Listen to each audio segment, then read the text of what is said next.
চারিদিকে কত কিছু ঘটছে, মুখে মুখে ঘটনা যা রটছে, আড়ালে প্রকাশ্যে যা বলছে, তাই নিয়ে ক্যামেরা চলছে, ক্যামেরা চলছে, ক্যামেরা চলছে, ক্যামেরা চলছে।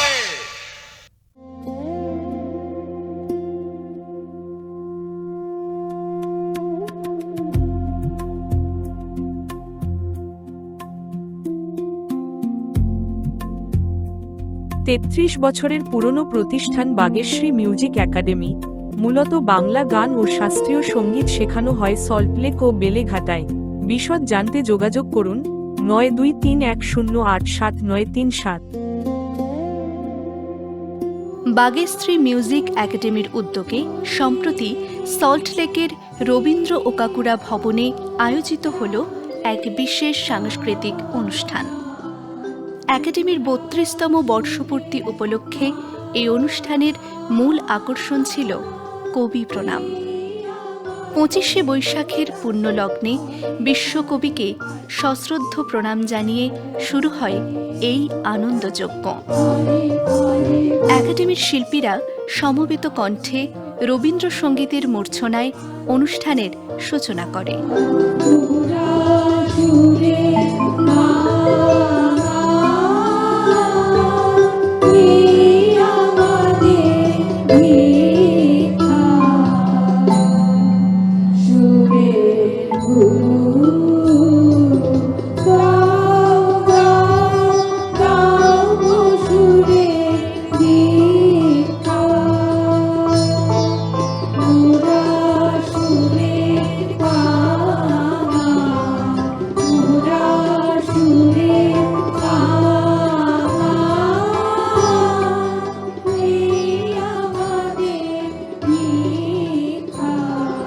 সমবেত সঙ্গীতের পাশাপাশি ছিল দলের সদস্য এবং আমন্ত্রিত অতিথিদের মুগ্ধ করা একক রবীন্দ্রসঙ্গীত পরিবেশন। শিল্পীদের মধ্যে ছিলেন দলের সদস্য মৌমিতা বাগ, শম্পা ভট্টাচার্য, কৃষ্ণকলি সিংহ, আমন্ত্রিত অতিথি শিল্পী সায়ন্তনী গুপ্ত, দলের সদস্য শ্রমণা ব্যানার্জি, অরুণা ধর, আমন্ত্রিত অতিথি শিল্পী সঙ্গীতা মুখোপাধ্যায় ও অনন্যা মজুমদার এবং দলের সদস্য মুনমুন সাহা, অনুস্মিতা সাহা ও সোমনাথ দে। বধূ কোনালো লাগলো চোখে, বধূ কোনালো লাগলো চোখে, বুঝি দীপ্তিরূপে ছিলে সূর্যালোকে।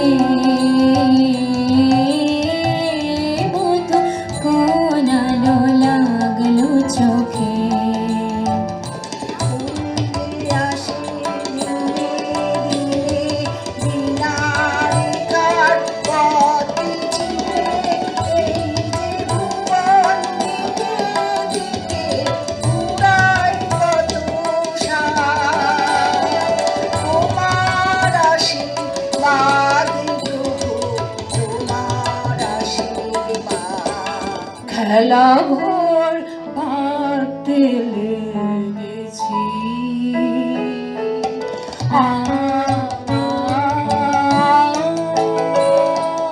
মনের ভিতরে খেলা ঘর বাঁধতে লেগেছি।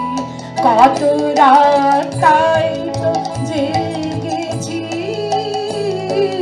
বলবো কি খেলা ঘর বাঁধতে লেগেছি। এসো এসো আমার ঘরে, এসো আমার ঘরে, এসো এসো আমার ঘরে, এসো আমার ঘরে।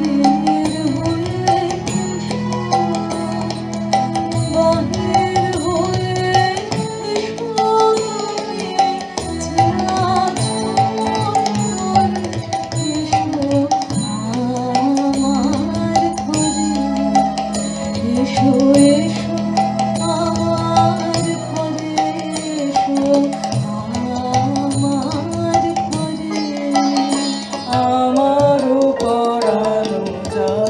চাই তোমা ছাড়া এ জগতে মোর কেহ নাই কিছু নাই গো আমার পরাণ যাহা চায় অন্তর্জ্ঞানী সংসার পলক ফেলিতে কোথায় কাটা অন্তর্জ্ঞানী সংসার পলক ফেলিতে কোথায় কাটা আমার যায় আছে আমি সফল দিতে পারিনি তোমারে নাথ আমার লাজ ভয়ে আমার মানয় অপমান সুখ দুঃখ ভাবনা আমার যায় আছে আমি সফল দিতে পারিনি তোমারে না পথে যেতে ডেকেছিলে মোরে পথে যেতে ডেকেছিলে মোরে পথে যেতে ডেকেছিলে পিছিয়ে পড়েছি আমি যাবো যে কি করে পথে যেতে ডেকেছিলে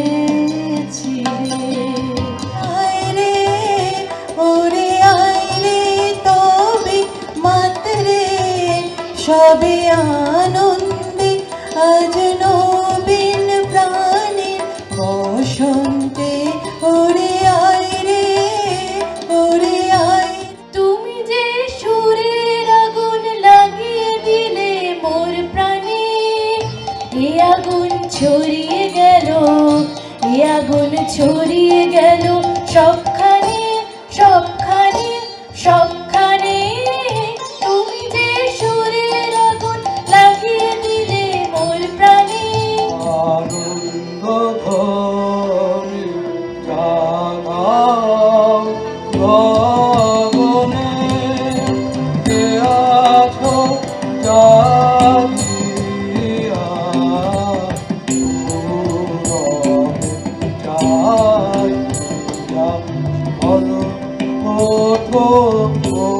শুধু গান নয়, আমন্ত্রিত অতিথি শিল্পী সায়ন বন্দ্যোপাধ্যায়ের রবীন্দ্র গানের সাথে রবীন্দ্র নৃত্য পরিবেশন করেন মধুমন্তী বন্দ্যোপাধ্যায়।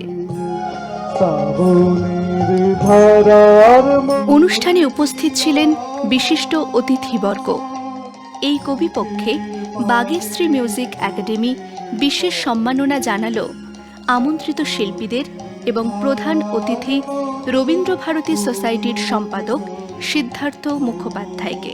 এছাড়াও অনিতা চন্দ্রের পরিচালনায় রম্মানী দল পরিবেশন করল সমবেত রবীন্দ্রসঙ্গীত।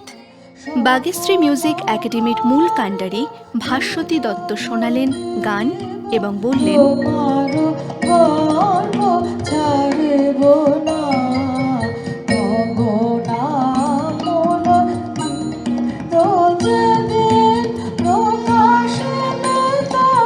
বাগেশ্রী মিউজিক একাডেমি আসলে শুরু হয়েছিল 1993 সালের এরকমই একটি কবি প্রণামের কাছাকাছি সময়ে শুরু হয়েছিল। সেই হিসেবে আমাদের 33 বছর পূর্তি হচ্ছে। প্রতি বছর আমাদের কম করে 6টি অনুষ্ঠান আমরা মঞ্চস্থ করি। মূলত শাস্ত্রীয় সঙ্গীত, বাংলা গান, নানান রকম সেগুলি সমস্ত আমাদের শেখানো হয়।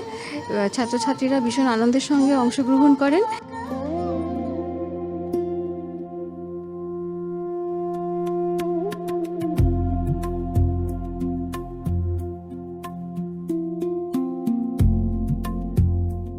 ৩৩ বছরের পুরনো প্রতিষ্ঠান বাগেশ্রী মিউজিক একাডেমি। মূলত বাংলা গান ও শাস্ত্রীয় সঙ্গীত শেখানো হয় সল্টলেক ও বেলেঘাটায়। বিশদ জানতে যোগাযোগ করুন 9231087937। ক্যামেরা চলছে। কলকাতার এক সুপরিচিত আর্ট গ্যালারি চিত্রকূট।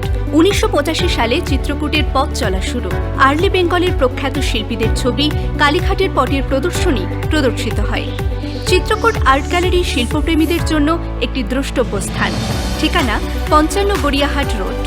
যোগাযোগ নম্বর 9830518753। কলকাতার ঐতিহ্যবাহী চিত্রকূট আর্ট গ্যালারিতে হয়ে গেল কিংবদন্তি শিল্পী গণেশ পাইনের এক অসামান্য চিত্র প্রদর্শনী। গ্যালারির দেয়ালে দেয়ালে সাজানো ছিল তার অনবদ্য সব সৃষ্টি। গণেশ পাইনের ছবির সেই চেনা আলো আধারির মায়াজাল আর ক্যানভাসের নিজস্ব এক রহস্যময়তা মুহূর্তের মধ্যে দর্শককে এক অন্য জগতে নিয়ে যায়।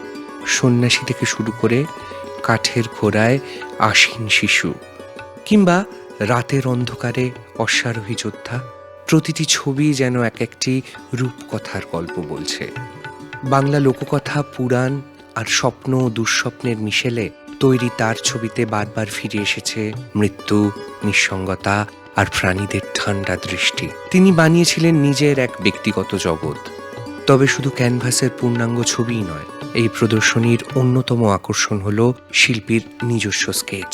সাধারণ ডায়েরির পাতা থেকে শুরু করে পুরনো পোস্ট কার্ডের ওপর করা তার সূক্ষ্ম কাজগুলি এখানে সযত্নে সংরক্ষিত। এই স্কেচগুলো যেন তার সৃষ্টির নেপথ্যে থাকা ভাবনাগুলোর সাথে আমাদের খুব কাছ থেকে পরিচয় করিয়ে দেয়।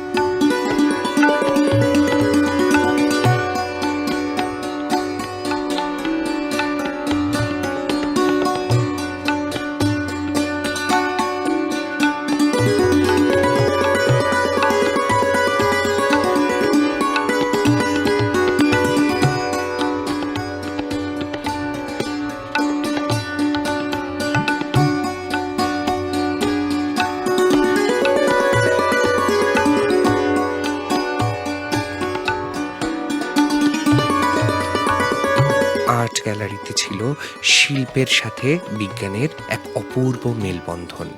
রমন স্পেকট্রোস্কোপির মাধ্যমে গণেশ পাইনের ছবিগুলির বৈজ্ঞানিক বিশ্লেষণ করে সেগুলির অথেন্টিসিটির প্রমাণ এখানে তুলে ধরা হয়েছিল। শিল্পরসিক ও গবেষক উভয়ের জন্যই এটি এক বিরল অভিজ্ঞতা। চারুলতার কর্ণধার আশাতীত হালদারকে সঙ্গে নিয়ে চিত্রকূট আর্ট গ্যালারির কর্ণধার প্রভাস কেজরিওয়াল বললেন, গণেশ পাইনকে এম.এফ. হুসেন বলেছেন যে গত 1000 বছরে ইন্ডিয়াতে বেস্ট আর্টিস্ট হয়েছে গণেশ পাইন। গণেশ পাইনের খুব অনেক ফ্যান আছে, আমরা এক্সিবিশন করে দেখেছি, অনেক লোক আসছে ওনার শো দেখতে। গণেশ পাইন টেম্পারার ইউজ করতেন, উনি নিজের রং নিজের তৈরি করতেন। ওনার রং তৈরি করা একটা আলাদা প্রক্রিয়া আছে। ওনার ছবির মধ্যে অনেক টাইপের ভ্যারাইটি আছে, অনেক ক্রিয়েটিভ আইডিয়া আছে। এখানে একটা ছবি আছে, শকুনি পাখি নিজের বাচ্চাদের মাছ দিচ্ছে। তারপরে চৈতন্যদেব বসে আছেন শালগ্রাম শিলা নিয়ে, সেটা আছে। অ্যাসাসিন বলে একটা কাজ আছে। গণেশ পাইনের ছোট ছোট ডায়েরি পেজ থেকেও কিছু নিয়ে ফ্রেম করে লাগানো আছে, কিছু পোস্টকার্ড রয়েছে। আশা করি আপনাদের এক্সিবিশন ভালো লাগবে। আর এই এক্সিবিশনে আমরা রামান স্পেকট্রোস্কোপি দিয়ে সব পেন্টিং টেস্ট করেছি, তো সব পেন্টিং জেনুইন আছে। গ্যালারিতে উপস্থিত ছিলেন স্বপন দাস।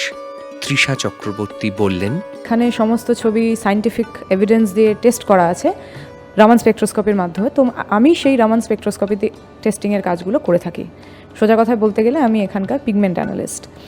পদ্ধতিটা বলে দিই কীভাবে করা হয়। আমরা একটি ছোট ফটোক্রোম্যাটিক লেজারকে একটা পেন্টিংয়ের উপর ফেলি এবং এর ফলে ফোটন এমিশন হয়। ফোটন এমিশন হওয়ার ফলে এরকম কার্ভ বা গ্রাফ জেনারেটেড হয়। সেই গ্রাফটাকে আমরা বিভিন্ন সফটওয়্যারের মাধ্যমে পরীক্ষা নিরীক্ষা করে কিছু ওয়েভ নাম্বারস পাই। সেই ওয়েভ নাম্বারসগুলোকে আমরা এক্সট্র্যাক্ট করি এবং বিভিন্ন সফটওয়্যার বা বিভিন্ন অ্যাপস ইত্যাদি যেগুলো আমরা ব্যবহার করে থাকি সেগুলির মাধ্যমে আমরা সেই ওয়েভ নাম্বারগুলোকে অ্যানালাইজ করে সেই পার্টিকুলার পিগমেন্টটা বলতে পারি। এবং পিগমেন্টটার সম্ভাব্য টাইমলাইন, অর্থাৎ কত বছর, কত সাল থেকে কত সালের মধ্যে পিগমেন্টটার অ্যাক্টিভেশন পিরিয়ড, কমার্শিয়ালি কবে থেকে ব্যবহার করা শুরু হয়েছে ইত্যাদি সমস্ত কিছুই আমরা বলতে পারি।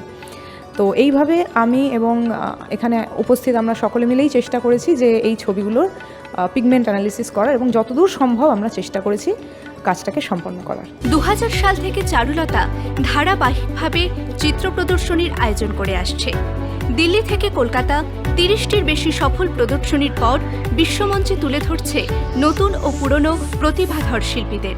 যোগাযোগ নম্বর 9330774377। ক্যামেরা চলছে।